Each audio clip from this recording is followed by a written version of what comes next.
Alors avant que cette vidéo ne démarre, je tiens à m'excuser très sincèrement de la qualité sonore de cette vidéo. Comme je tiens à ce que mes reviews sortent à chaque fois le mardi et que je me suis rendu compte au tout dernier moment en attaquant le montage que mon micro avait complètement foiré, eh bien je n'ai pas eu le temps de la réenregistrer, donc j'ai quand même décidé de vous sortir la review comme ça avec ce son pas extraordinaire. Donc désolé encore et j'espère que vous apprécierez quand même correctement cette review. Des bisous. Ça y est bordel à queue. Le film One Piece Stampede arrive en France le 12 septembre dans plusieurs salles. Alors je me souviens plus le nombre exact de salles qui vont accueillir Stampede. Je sais qu'à la base il y en avait je crois 22. Ils en ont rajouté, Kana en a rajouté encore vu que les réservations et tout c'était un truc de malade apparemment. Au Grand Rex ils ont rajouté une séance à 22h. Enfin bref voilà, il y a plusieurs séances qui ont été rajoutées tellement apparemment c'est un succès. J'ai ma petite place, voilà j'ai ma petite place. Je ne suis pas encore sûr à 100% de pouvoir y être le 12 septembre au Grand Rex, j'ai vraiment l'intention de me déplacer au Grand Rex. Je suis pas encore sûr à 100% si je pourrais y être, mais en tout cas j'ai pris ma place au cas où parce que voilà, clairement voilà, c'est pas illimité les places. Donc voilà, si jamais vous vous déplacez au Grand Rex le 12 septembre à 20h pour la séance de One Piece Stampede, et bien peut-être qu'on s'y verra. Je vais mettre la place dans le décor comme ça. Alors pousse-toi Zoro. Stampede, Geijman One Piece Stampede. Oh, le pire accent japonais jamais effectué quoi. Bon allez, maintenant parlons de l'épisode 899 de One Piece. Les prochains épisodes c'est le 900, c'est quand même c'est beau quoi. Un épisode qui rassure beaucoup plus par rapport à l'épisode de la semaine dernière. Si c'est un truc comme ça, moi ça me va. Si sur 6 épisodes il y a à chaque fois un épisode qui est pas très ouf mais que après ça repart pendant 5 épisodes, moi ça me va. Avant c'était clairement l'inverse, on avait 5 épisodes vraiment dans le moyennitude et après on en avait un qui sortait vraiment du lot. Si la majorité du temps c'est comme ça, bon ça va mieux, ça va un petit peu mieux, même si ce n'est pas un épisode sans défaut, on va voir ça. Mais en tout cas, mais qu'est-ce qu'on attend? Mais allez, c'est parti, générique, parlons de cet épisode, vous n'attendez que ça, mais moi aussi. Mais allons-y, allez.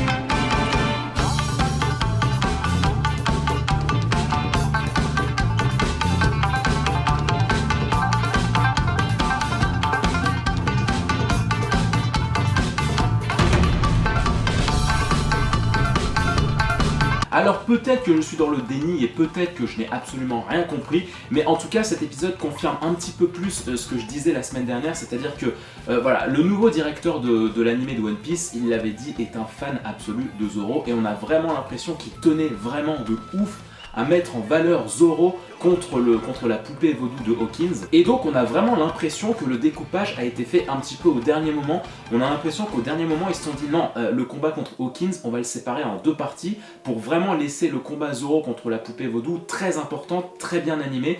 Mais pour ça du coup on va devoir pondre un épisode avant qui est un petit peu à l'arrache, où il se passera pas grand chose. Et du coup on met un petit peu les stagiaires de la plèbe dessus et puis le gros du travail c'est pour après. J'ai vraiment l'impression qu'au découpage ça a été ça et que ça s'est vraiment décidé au dernier moment que la principauté du combat se passe dans l'épisode 899 parce que là niveau animation et réalisation là on était beaucoup plus dedans, on était beaucoup plus revenu à du Wano. Et encore une fois la réalisation c'est quelque chose qui fait vraiment tout, la façon dont l'épisode est rythmé, la façon dont les scènes s'enchaînent et tout, c'est quelque chose de super important parce que voilà, un épisode peut avancer très lentement dans l'histoire, il peut être bien comme il faut malgré tout, parce que je vous le dis, voilà, pour ceux qui ne regardent pas les scans, cet épisode ne correspond qu'à 7 pages du manga. Celui de la semaine dernière en faisait 9, celui-là il n'en fait que 7, ça se ressent un petit peu quand même, on voit bien que l'histoire n'avance pas terriblement, mais il n'empêche que c'était un épisode pas si désagréable que ça à regarder. J'ai beaucoup aimé les différents plans qui ont été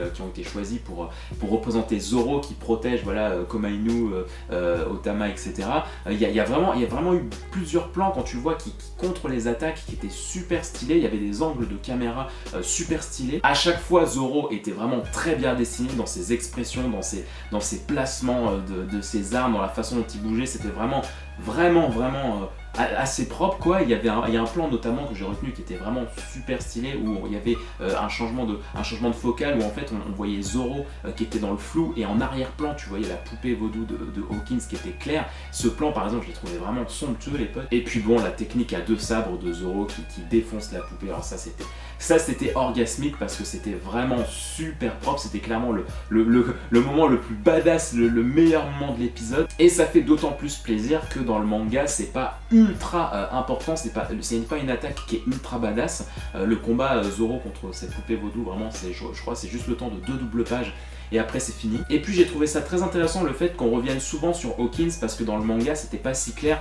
mais là on voit bien effectivement que la poupée vaudou c'est une extension de Hawkins. Et j'ai bien aimé la façon dont tu vois que Hawkins en fait a une double protection, c'est-à-dire que lorsque Zoro s'en prend à la poupée vaudou, les dégâts infligés sur la poupée vaudou vont sur Hawkins, sauf que Hawkins est lui-même lié aux poupées vaudou, enfin est lié à ses sbires. Et j'ai trouvé ça du coup très cool que l'épisode nous montre plusieurs fois les dégâts que prenait Hawkins, et on voyait bien que mais quoi qu'il arrive en fait Hawkins ne se faisait absolument pas mal. Et alors ensuite on a la présentation de 3 nouveaux personnages, donc Otsuru qui est donc la femme qui avait sauvé Zoro au moment des retrouvailles, qui s'était cachée dans la queue du chien, Okiku qui est une très grande femme, hein, quand tu regardes sa taille par rapport à celui qu'elle sert, c'est vraiment une grande dame, et Urashima, un gros sumo, voilà, qui fait ses avances à Okiku. Il se prétend être le célèbre Yokozuna de la capitale, donc Yokozuna c'est vraiment le rang le plus élevé de lutteur de sumo, c'était aussi le nom qu'avait la grenouille à Water 7. Donc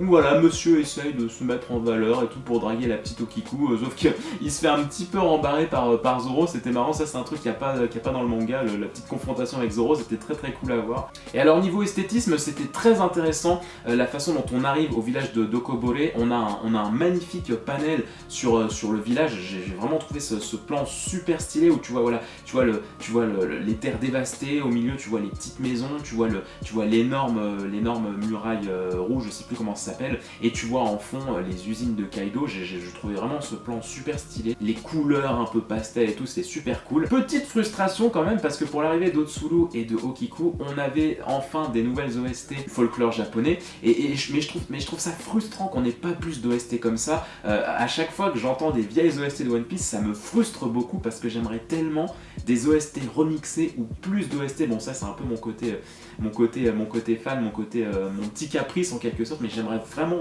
beaucoup plus de présence d'OST comme ça, comme on avait eu au tout premier épisode de Wano, quoi. Et on a cette fin d'épisode, mon pote, qui fout la pression.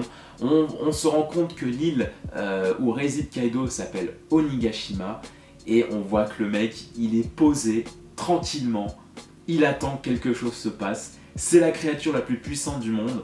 Mais allez, on attend, on va bien voir ce qui va se passer. Et alors tu te dis, mais pourquoi mettre ça à ce moment-là? Tu te dis, pourquoi ce rappel? Tu vois, on sait qu'on est sur le territoire de Kaido, à quoi ça sert de nous le rebalancer comme ça? Est-ce que c'est un tease pour la suite? Aïe aïe aïe. Mais bon voilà, en résumé, un épisode bien plus sympa que le précédent, même si il y a quand même certains défauts de rythme, encore une fois. Par exemple, la fin où on retrouve Beppo et Penguin, enfin les hommes de l'eau.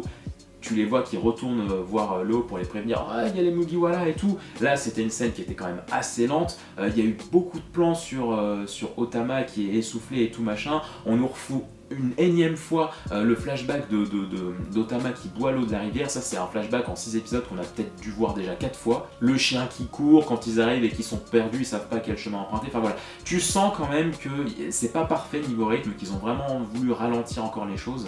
Mais ça restait quand même bien plus agréable que l'épisode 898. En même temps, c'était compliqué de faire pire. Voilà les potes, j'espère que cette review vous aura plu. On se donne rendez-vous donc la semaine prochaine normalement pour l'épisode 900, pour la review de l'épisode 900. N'hésitez pas à mettre un petit commentaire, à vous abonner pour soutenir la chaîne, ça ferait super plaisir. Et encore merci pour les messages positifs que je reçois et puis les vues que je récolte en postant les reviews, ça me fait super plaisir. Même si vous postez pas de commentaires, vous mettez un petit like ou qui a une vue et tout, ça me fait prendre conscience que voilà, vous êtes pas mal à suivre l'aventure, à suivre cette nouvelle série vidéo review Wano. En tout cas, ça me fait super plaisir. Je vous souhaite le meilleur et on se dit à très vite.